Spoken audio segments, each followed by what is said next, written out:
Time now for business here on France 24, and time to say good morning to our business editor, Matthew Warren. Thanks for joining us, Matthew. Starting off with a surprise rate cut in China. Yes, that's right, Chris. So we'd been looking at Europe earlier this week, what's happening with the European Central Bank, listening to Ben Bernanke from the US Federal Reserve yesterday, and then we got this surprise move from China, cut its leading interest rate by 0.25%. First time it's done that since December 2008. Well, all of this is to help prevent a slowdown in the Chinese economy, and it's also in advance of a slew of economic data that will come out of China over the weekend.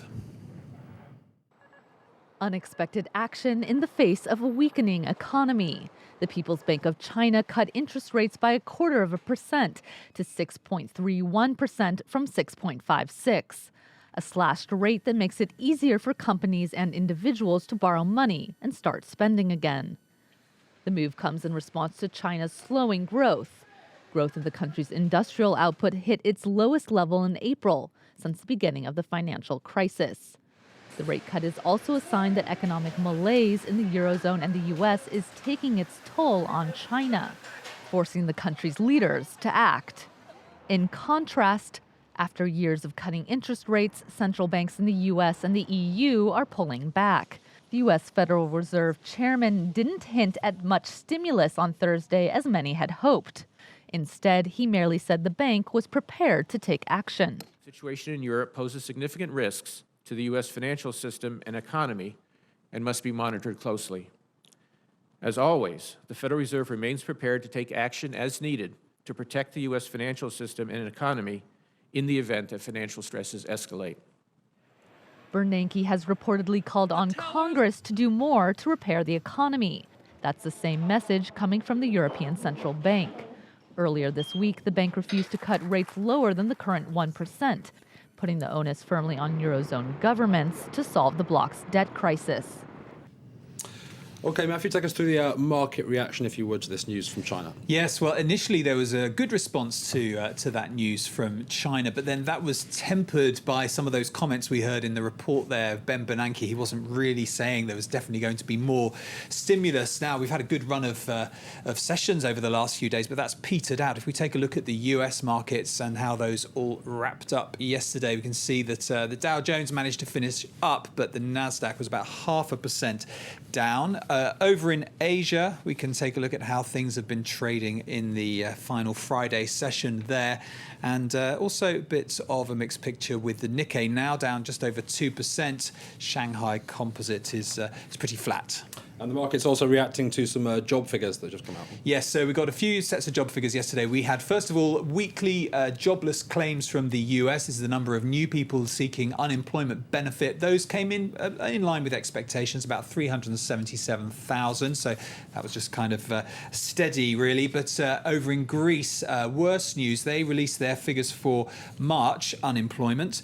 And those were the highest ever, 21.9% for March. And for young people, 15-24-year-olds, that's up now at 52.8%. Mention as well Ireland, they've got their highest unemployment level since the crisis began. That's now at 14.8% there. Well, we can take a look as well at some of the day's company news, and the Nasdaq exchange has been told it should increase its compensation offer over the Facebook flotation. A number of brokers are hoping for payouts after technical glitches disrupted the stock's listing. One of them, Knight Capital, said an offer of $40 million from Nasdaq was unacceptable. It says the amount doesn't come close to the losses they and others suffered. Meanwhile, luxury group Prada said its profits more than doubled in the first quarter. The company saying sales in Europe were boosted by a growing influx of tourists. Asian sales are also up, rising by almost half. And Samsung has changed its chief executive. The surprise move sees the head of the components division take over.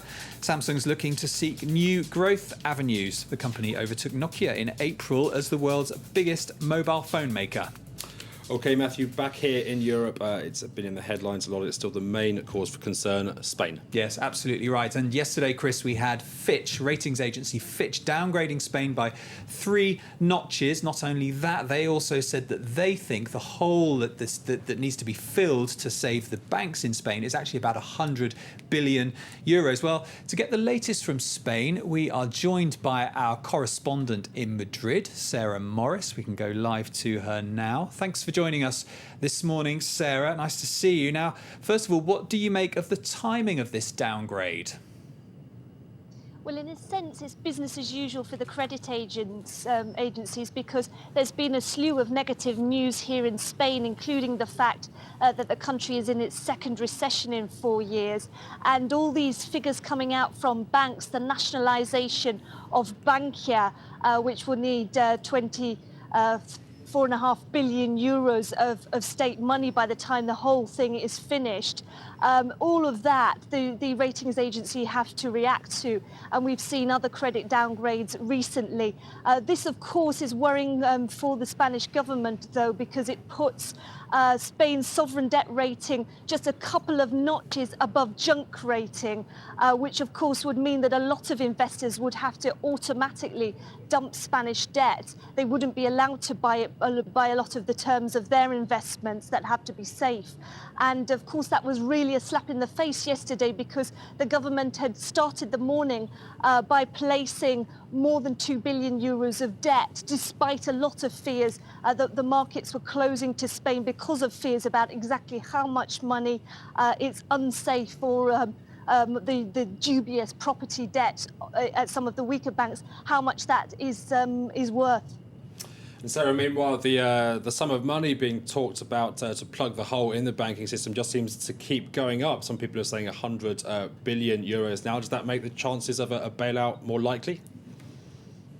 It certainly does. The figures are, as you say, they keep going up, but there's also a very wide window at the moment. We have here in Spain 3 sets of audits going on from outside auditors, one from the big set of Big Four accountants, one from the consultancies, and on Monday we're due to get a report from the IMF.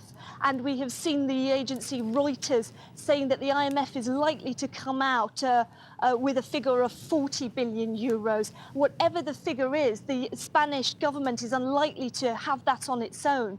And as the price of Spanish debt rises, it is difficult to go to the markets at reasonable prices. So it's looking very likely that Spain will need some kind of external aid from the EU. But the big question is, how will that be presented? The Spanish government is keen that at all costs it be presented as a bailout simply for its banks and not a Greek-style bailout for the country. The country, the government has repeated, doesn't need a bailout, but the banks do. And Mariano Rajoy, the Prime Minister, was really putting a brave face on it yesterday, saying, if you think about it, the Spanish banks did not have the kind of capital injection from the States that many European banks had back in 2008. And the Prime Minister said, look, it's our turn to do it now. We should have done it before, but here we are fixing the problem. Sarah Morris, Madrid, thanks for joining us. Very quickly, Matthew, you've got a little bit of news about a small contribution to the job markets bucking the trend in Spain. Yes, staying in Spain. So the Huffington Post, which has been around since 2005, is now launching its Spanish version, creating 8 jobs. Ariana Huffington was in Madrid and she was explaining that that she thinks that, in fact, launching in the middle of an economic crisis is a good thing because there'd be plenty for people to read about. And she's managed to sort of make money on the back of a news operation, which is no small feat. So 8 jobs there created in that partnership. 8 whole jobs, Matthew Warren. Thank you very much for that roundup of the business news. More news coming up with Lorna very shortly. Do stay with us.